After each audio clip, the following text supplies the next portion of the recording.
बारे में खुदावंद के जिंदा कलाम के मुताबिक इस बात को सीखेंगे। कब दुआ सुनी जाती है और खुदा किन हालात में दुआ सुनता है। आए खुदा के कलाम से सीखेंगे। खुदावंद आप सबको बरकत दे। खुदावंद का मुकद्दिस बंदा दाऊद किस तरह दुआ करता था। सारा दिन दुआ में, हर पहर की शुरुआत दुआ में। ज़बूर 55 उसकी 17वीं आयत मुकद्दसा में मरकूम है, सुबह शाम और दोपहर को मैं फरियाद करूंगा, मैं कराता रहूंगा और वो मेरी आवाज सुन लेगा। सुबह शाम और दोपहर को मैं फरियाद करूंगा और कराता रहूंगा और वो मेरी आवाज सुन लेगा। खुदावंद के जिंदा और मुकद्दिस कलाम में दाऊद कितने वसूख और ईमान के साथ दुआ करता था। मेरे लिए, आपके लिए इसमें सीखने की बात यह है कि दाऊद कितने वसूख और ईमान के साथ दुआ करता था कि मैं उसके हुजूर फरियाद करूंगा, मैं उसके हुजूर फरियाद करूंगा, मैं कराता रहूंगा और वो मेरी आवाज सुन लेगा और वो मेरी आवाज सुन लेगा। हम जब दुआ करते हैं, पहली बात हमारी दुआ की कमजोरी ये है, हमारी दुआ की कमजोरी ये है कि हम अपनी दुआ का वक्त ही मुकर्रर नहीं करता। दाऊद कितने टाइम में दुआ करता था? सुबह, दोपहर, शाम। तो यकीनन इसका एक उसने वक्त ठहराया होगा।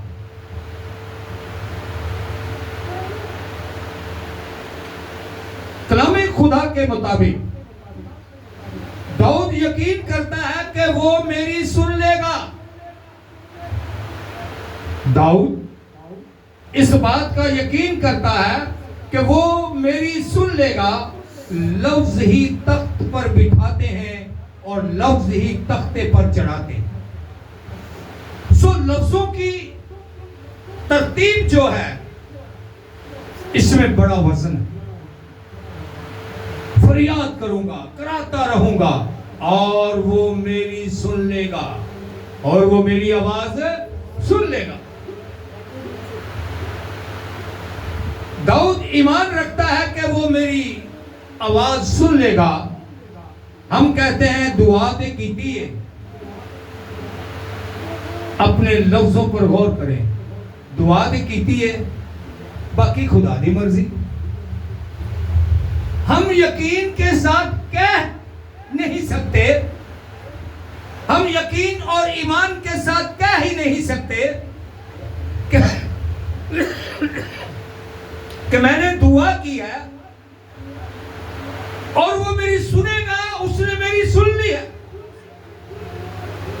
तो जब हम अपनी दुआ पर ही यकीन नहीं करते, जब हम उस पर ईमान ही नहीं रखते कि वो सुनता है, वो सुनेगा, तो फिर किस तरह दुआ का जवाब देगा?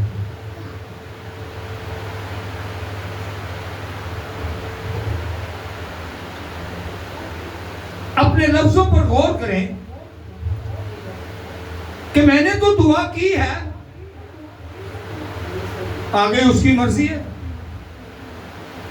कलाम में लिखा है कि जो तुम चाहोगे वो होगा। दुआ में ईमान के साथ मेरे नाम से जो तुम चाहोगे वो होगा। लेकिन सारी दुआ करने के बाद अगर मैं कहूं कि मेरा काम था दुआ करना, अब अगला मुझे यकीन करना है, मुझे मजबूत होना है कि खुदा ने मेरी सुन ली है, मुझे मजबूत होना है कि वो मेरी सुनेगा।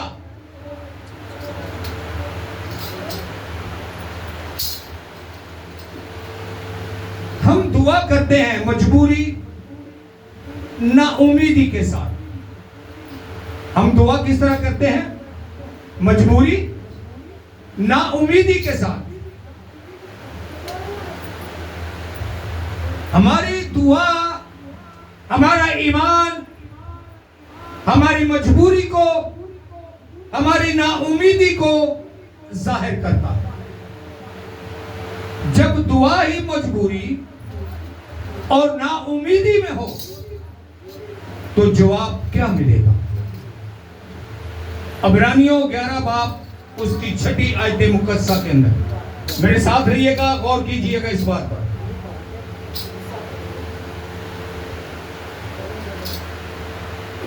बात ईमान और यकीन की ऊपर हो रही है दाऊद से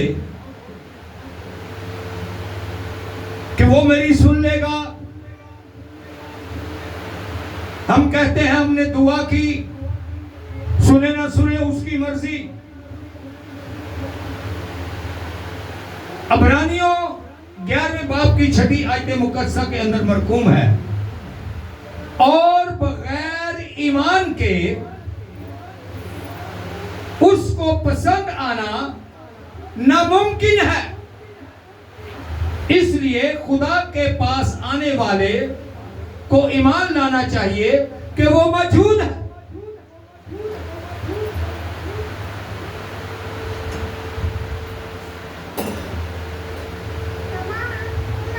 वो अपने तालबों को बदला देता है।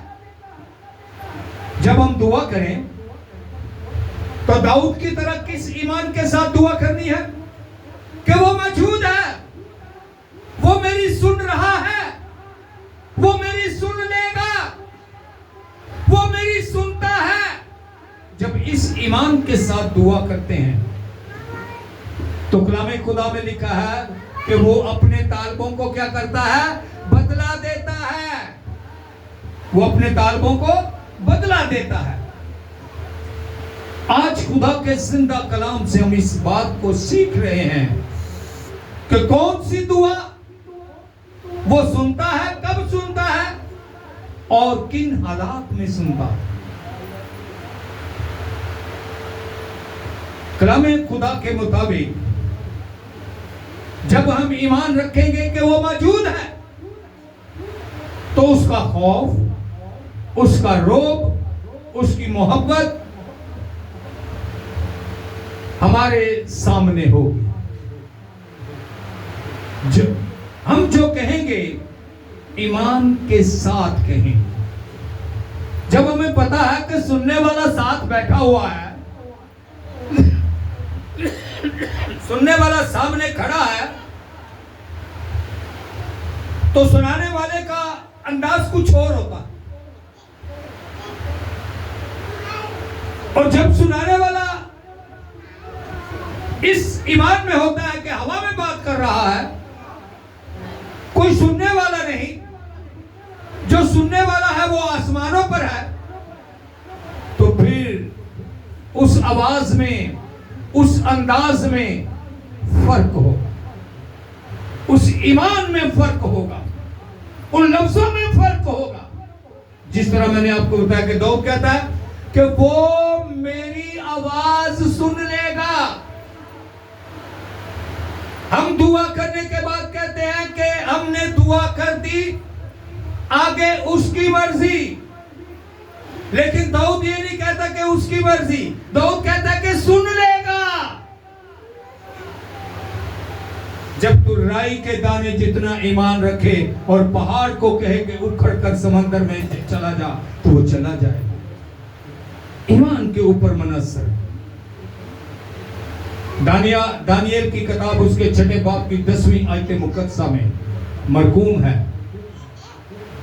और जब दानियल ने मालूम किया, देखिए ईमान अफजुदा आयत है ये कलाम आज आपको मुझको सिखाएगा कि दुआ करनी किस तरह है, कौन सी दुआ कबूल होती है, कौन सी दुआ कब वो सुनता है।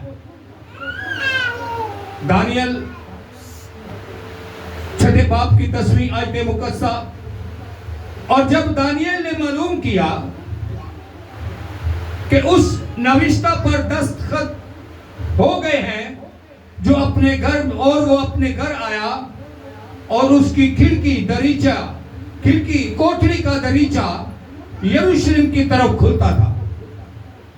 वो दिन में 3 मर्तबा हस्बे मामूल हर रोज आदती तौर पर 3 मर्तबा हस्बे मामूल घुटने टेक कर दुआ करता और उसकी शुक्रगुजारी करता। जब इस आयत को हम पढ़ते हैं तो उससे पहले बादशाह ने हुक्म दिया होता है कि बादशाह के अलावा कोई किसी दूसरे महबूद को सजदा नहीं करेगा।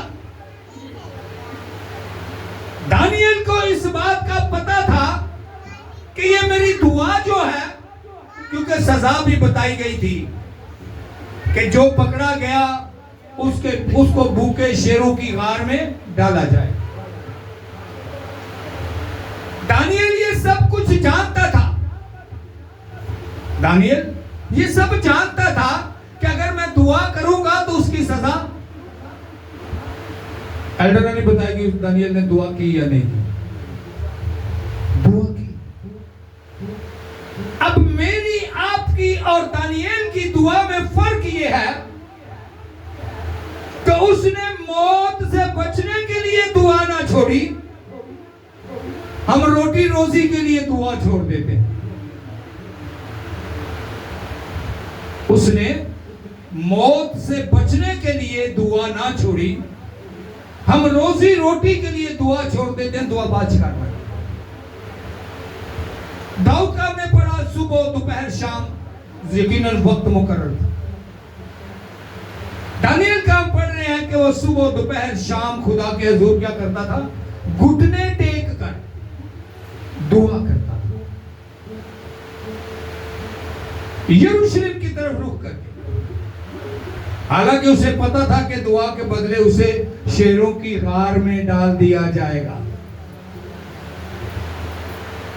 लेकिन वो मौत से नहीं डरा। हम भूख से डर जाते हैं। वो शेरों के खूंखार पंजों से नहीं डरा। हम हालात, वाकयात और अपनी मजबूरियों से डर जाते हैं। हम दुआ का वक्त नहीं देते। हमारी दुआ का कोई वक्त मुकर्रर ही नहीं है। जदों टाइम मिल गया, जदों बच्चे वेले होंगे, जदों बच्चे होंगे ठीक।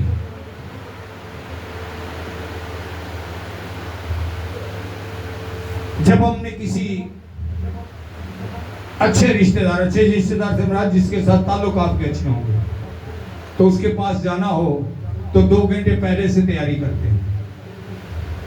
इबादत में आना हो तो इबादत का टाइम शुरू हो जाता तो हम तैयारी घर पे करना शुरू करते हैं। इतना फर्क है हमारे और उनके मानने में। इतना फर्क है हमारी दुआ में और दाऊद की दुआ में। इतना फर्क है हमारी दुआ में और दानियाल की दुआ में। और इसीलिए जिस तरह हम दुआ करते हैं उसी तरह का जवाब मिलता है, और जिस तरह की उन्होंने दुआएं की उसी तरह के जवाब मिला। वो मौत से नहीं डरा, वो खूंखार पंजों से नहीं डरा, वो भूखे शेरों से नहीं डरा, लेकिन उसने अपने खुदा का वक्त अपने खुदा को दिया।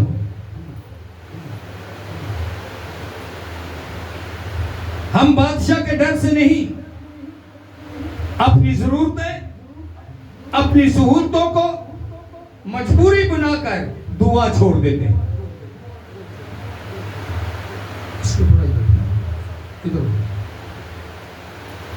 हम अपनी जरूरतों सहूलतों को अपनी मजबूरी बनाकर दुआ छोड़ देते हैं। वक्त मिल गया तो दुआ कर ली, ना मिला तो अगले वक्त में से। वक्त मिल गया तो दुआ कर ली, ना मिला तो अगले वक्त में। पैदाइश के अंदर लिखा है 19 बाब उसकी 27वीं आयत मुकद्दसा। पैदाइश की किताब 19वें बाब की 27वीं आयत मुकद्दसा।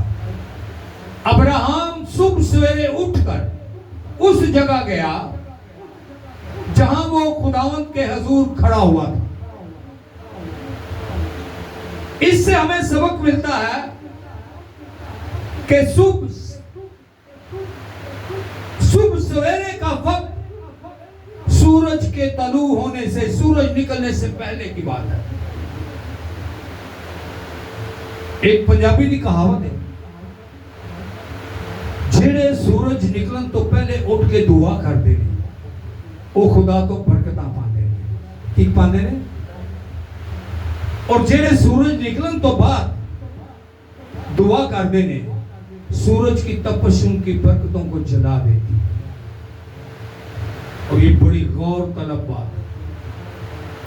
9 बजे उठे तो 9 बजे दुआ कर ली, 10 बजे उठे तो 10 बजे दुआ कर ली, 11 बजे उठे तो आपके पास सोने का टाइम है, मोस्ट वेलकम। लेकिन कोशिश करो सूरज निकलने से पहले उठकर एक दफा फजर के टाइम पर दुआ करो। जब तलू है सूरज से पहले आप दुआ करेंगे तो उस दुआ का जवाब मिलेगा। और जो सूरज निकलने के बाद आप दुआ करेंगे, बरकतें किस तरह सकती हैं? जब सूरज निकलने के बाद सारे उठे होंगे, छोटे बड़े सब उठे होंगे, दुआ कर दे, कोई इधर रोला कोई उधर रोला। उस दुआ का मजा ही होता, बस रूटीन के मुताबिक पूरा कहना कि मैं सुबह दुआ की थी। बात वही कि हमने तो दुआ की है। तो फर्ज नहीं, इसे अपनी जरूरत समझें, अपनी मजबूरी समझें कि अगर खुदा की मोहब्बत के आप दावेदार हैं तो फिर सुबह सवेरे का मतलब सुबह सवेरे ही हो। हालेलुया। ज़बूर 5 बाब की 3री आयत मुकद्दसा के अंदर मरकूम है, ऐ खुदावन सुबह को मेरी आवाज सुनेगा, मैं सवेरे ही तुझ से दुआ करके इंतजार करूंगा। ऐ खुदावन तू सुबह को मेरी आवाज सुनेगा और मैं सवेरे, कब? सवेरे। सवेरे का मतलब है कि रोशनी होने से पहले। 8 बजे 7 बजे सवेरे नहीं है। सवेरे कब है? 6 बजे से पहले पहले। सवेरे कब है? 6 बजे से पहले पहले। सो कलाम में लिखा है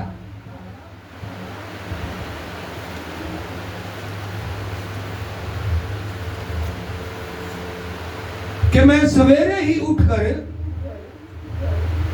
दुआ करूंगा। सवेरे ही का मतलब सूरज के तलू होने से पहले। मत्ती 6 बाब की 6ठी आयत मुकद्दसा के अंदर लिखा है, बल्कि जब तू दुआ करे तो अपनी कोठरी में जा और दरवाजा बंद करके। इससे बड़े बड़े अलग अलग मतलब लोग लेते हैं। दुआ करके तू अपनी कोठरी में जा और दरवाजा बंद करके अपने बाप से जो पोशीदगी में है दुआ कर। इस सूरत में तेरा बाप जो पोशीदगी में देखता है तुझे बदला देगा। Hallelujah, hallelujah. खुदावंद के जिंदा और मुकद्दस कलाम के मुताबिक पोशीदगी के लिए कोठरी से का कहा गया, इधर उधर के तमाम बातों से, बोझ से, आवाजों से जुदा होने के लिए कोठरी का कहा गया।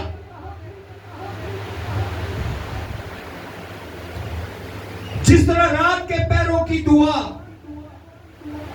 और मैं अक्सर ये कहता हूं कि रात के पैरों की दुआ सबसे अहम इसलिए है कि आप हो और आपका खुदा है। ना कोई कुंडी खड़काने वाला, ना कोई दरवाजा खोलने वाला, ना कोई आवाज देने वाला। आप हैं और आपका खुदा है। और रात के पैरों की दुआ करके देखें, ईमान के साथ लफ्ज भी मिलते जाएंगे, तरतीब भी होगी, सब कुछ होगा, लेकिन शर्त कि ईमान के साथ खुदा के हुजूर दुआ हो।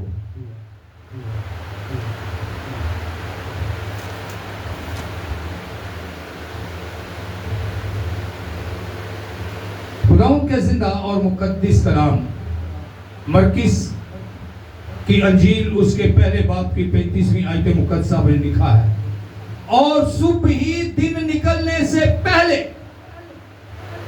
और सुबह ही दिन निकलने से पहले उठकर निकला और वीरान जगह में गया और वहां दुआ की, ताकि दुआ में कोई खलल ना पड़े। शख्सी दुआ उस वक्त में जब आस पड़ोस सोया हुआ है, आप खुदा की हजूरी में हैं, जब आपके घराने के बच्चे सोए हुए हैं, आप खुदा की हजूरी में हैं, जब वो लोग जो दुआ गो नहीं हैं, आपके घराने के वो अफराद जो आपकी दुआ में किसी काम किसी जरूरत की वजह से खलल डालते हैं, वो सोए हुए हैं और आप अपने खुदा के हजूर में हैं, वो है सुबह सवेरे की दुआ। हालेलुया। कौन सी दुआ है? सुबह सवेरे की दुआ।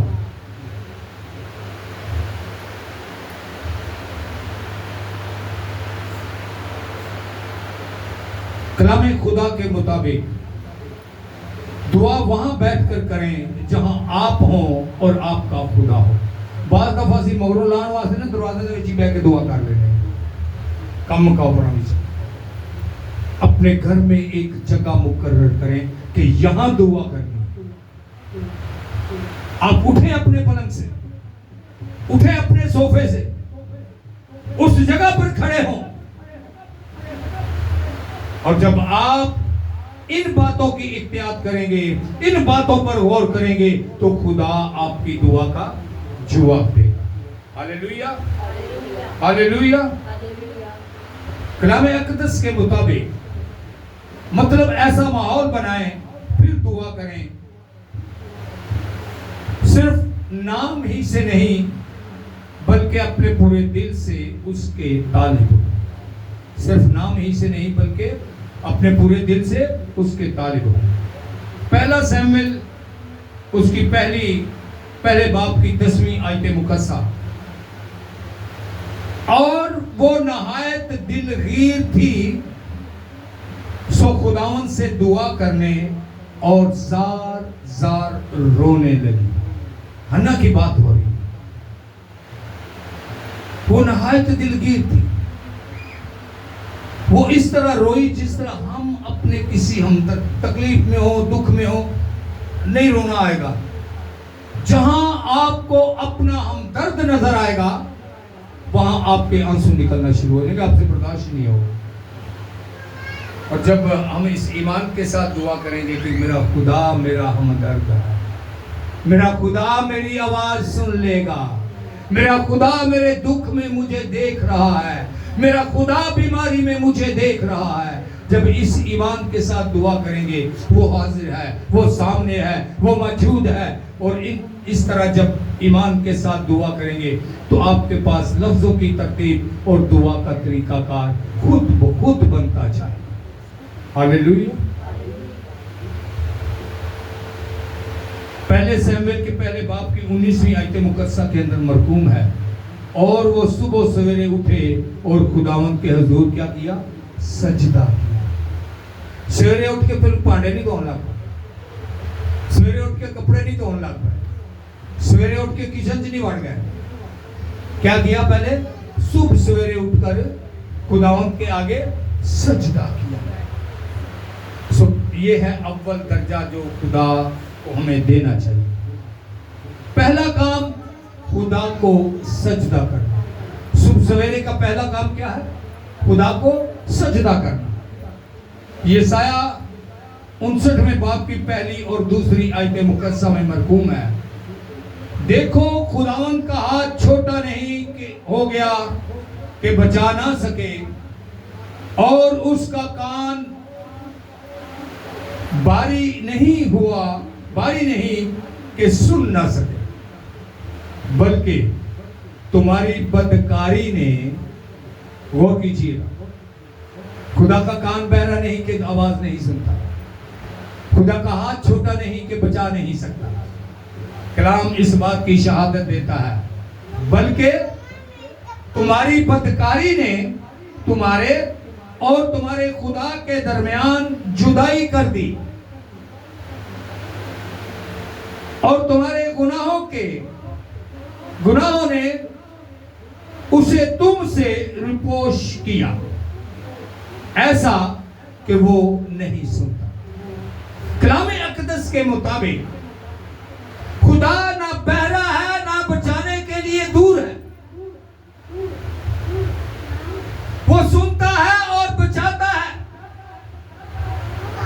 लेकिन हमारे बात दफा जब ये कलाम सामने आता है कि तुम्हारी बदकारी, और सबसे बड़ी बात कि मैं कौन सा ज़नाकार हूं, मैं कौन सा कातिल हूं, मैं कौन सा चोर डाकू हूं।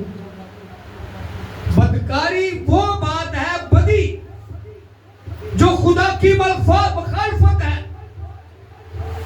और छोटी सी छोटी बात, आम माहौल में झूठ को कोई वजन नहीं दिया जाता, लेकिन बाइबल मुकद्दस मुकाशवा की किताब में लिखा है कि झूठी बात का घड़ने और उसे पसंद करने वाला आसमान की बादशाही में दाखिल है।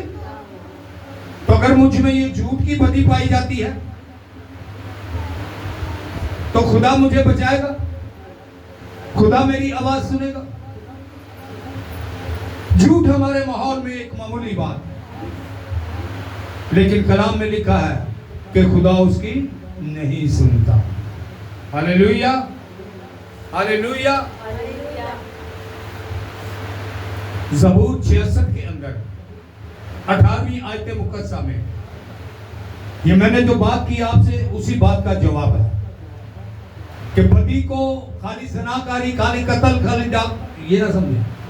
बदी हर वो बात है जिससे खुदा नफरत करता है, बदी हर वो काम है जिसे खुदा नापसंद करता है। हालेलुया। अगर मैं बदी को अपने दिल में रखता, अल्टरानी साहब मेरी तरफ गौर करें, अगर मैं बदी को अपने दिल में रखता तो खुदावंद मेरी ना सुनता। हम ईमान रखते हैं कि मैं मेरे अंदर बदी पाई जाती है तो मेरी भी सुनता है। साड़ियां कमियां कमजोरियां ने वो ये कहलवांदियां ने कि दुआ दे कीती है अगो खुदा दी मर्जी ते जे काम पूरा होवे तो दाऊद की तरह हम भी कहें कि मैं उसे पुकारूंगा और मेरी आवाज वो क्या करेगा, सुन लेगा। फिर हम ये ना कहेंगे सुने ना सुने। हालेलुया। वो मेरी क्या करेगा, सुन लेगा। और कलाम में लिखा है ज़बूर 66 18वीं आयत के अंदर कि अगर मैं बदी को अपने दिल में रखता तो वो मेरी ना सुनता। अगर मैं झूठ फरेब को अपने दिल में रखता, अगर मैं किनाज़ई को अपने दिल में रखता, अगर मैं गुस्से को अपने दिल में रखता, अगर मैं चोरी को, मुखालफत को, बगावत को अपने दिल में रखता तो वो मेरी ना सुनता। हालेलुया।